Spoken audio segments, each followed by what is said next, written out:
மாநாடுக்கு கோவை புறநகர் வடக்கு மாவட்ட செயலாளர் வி ராஜ்குமார் அவர்கள் அழைக்கிறார். இதேபோன்று இந்த மாநாட்டு திடலுக்கு வரக்கூடிய வாகனங்கள் பாரபத்தி சுங்கச்சாவடியை தாண்டித்தான் வர வேண்டும். இந்த நிலையில கட்டணம் செலுத்த வேண்டாம் என்பதற்காக மதுரை பாரபத்தி சுங்கச்சாவடிக்கு முன்பே வாகனங்களை நிறுத்தி வைத்து அவர்கள் வரக்கூடிய சம்பவங்களும் நடந்தேறி வருகிறது. இது தொடர்பான விவரங்களோடு இணைகிறார் எம்முடைய செய்தியாளர் விக்னேஷ். இதுபோன்ற எவ்வளவு வாகனங்கள் நிறுத்தப்பட்டிருக்கிறது? இதனால ஏதாவது இடையூறு ஏற்பட்டு இருக்கிறதா? என்ன கள நிலவரம்?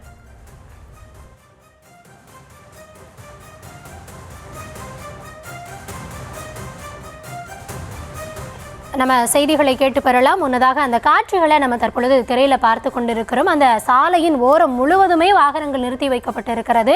எண்ணில் அடங்காத வாகனங்களை அவர்கள் அந்த சாலையோரம் நிறுத்திவிட்டு சென்றிருக்கிறார்கள். சுங்க கட்டணத்தை தவிர்ப்பதற்காக அந்த பாரபத்தி சுங்கச்சாவடிக்கு முன்பாகவே பல்வேறு மாவட்டங்களில் இருந்து வந்திருக்கக்கூடிய வாகனங்கள் அணிவகுத்து நிற்கின்றன. தொடர்ந்து பல நூறு வாகனங்கள் அங்கு நிற்கக்கூடிய காட்சிகளை பார்த்து வருகிறோம். அங்கேயே வாகனங்களை நிறுத்திவிட்டு மாநாட்டிற்கு செல்லக்கூடிய தாவேக தொண்டர்கள் அங்கிருந்து நடந்தே சென்றிருப்பதாகவும் தகவல்கள் தெரிய வருகிறது. தொடர்ந்து நம்முடைய செய்தியாளர் விக்னேஷ் இணைப்பில் இருக்கிறார். விக்னேஷ், தொடர்ந்து நம்ம காட்சிகளில் பார்த்துட்டு வரோம். ஏறத்தாழ ஒரு நூற்றுக்கணக்கான வாகனங்கள் அங்கு நிறுத்தி வைக்கப்பட்டிருக்கிறது. இதனால அங்க இருக்கக்கூடிய பொதுமக்களுக்கோ இல்லை அடுத்து செல்லக்கூடிய வாகனங்களுக்கோ ஏதாவது இடையூறு ஏற்பட்டு இருக்கிறதா? என்ன கள நிலவரம்?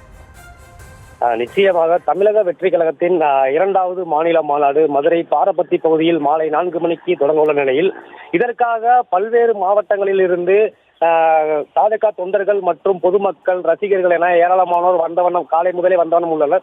இந்த நிலையில் எலியார்பட்டி சுங்கச்சாவடி அருகே சுங்கச்சாவடிக்கு அடுத்து 2 கிலோமீட்டரில் தாவேகா மாநாடு நடைபெறும் நிலையில் சுங்கச்சாவடிக்கு முன்பாகவே சாலை ஓரங்களில் அணிவகுத்து வாகனங்கள் நிறுத்தி வைக்கப்பட்டுள்ளது. கட்டணம் கட்டி உள்ளே சென்றால் மீண்டும் வெளியே வர முடியாது என்பதற்காகவும் மீண்டும் வெளியே வரும்போது மீண்டும் கட்டணம் செலுத்த வேண்டிய சூழ்நிலை இருப்பதாகவும் இதற்காக வாகனங்களை பார்க்கிங் வசதி ஏற்படுத்தியிருந்தாலும் வாகனங்களை சாலை ஓரங்களில் பக்கவாட்டில் சுமார் 500க்கும் மேற்பட்ட வாகனங்கள் நிறுத்தி வைக்கப்பட்டு ஆங்காங்கே உணவு அருந்தி வருகின்றனர். தொடர்ந்து இந்த பகுதியில் சாலை ஓரங்களில் வாகனங்கள் நிறுத்தி வைக்கப்பட்டுள்ளதால் விருதுநகர் மற்றும் அருப்புக்கோட்டையில் இருந்து பணிகளுக்காக செல்லக்கூடிய அரசு பேருந்துகள் பொதுமக்களுக்கு பாதிப்பு ஏற்பட்ட வண்ணம் உள்ளது. தொடர்ந்து போக்குவரத்து காவல்துறையினர் போக்குவரத்தை சரி செய்த வண்ணம் இருந்தாலும் வாகனங்கள் ஆங்காங்கே நிறுத்தி வைக்கப்பட்டுள்ளதால் கடும் போக்குவரத்து நெரிசல் ஏற்பட்டு வருகிறது.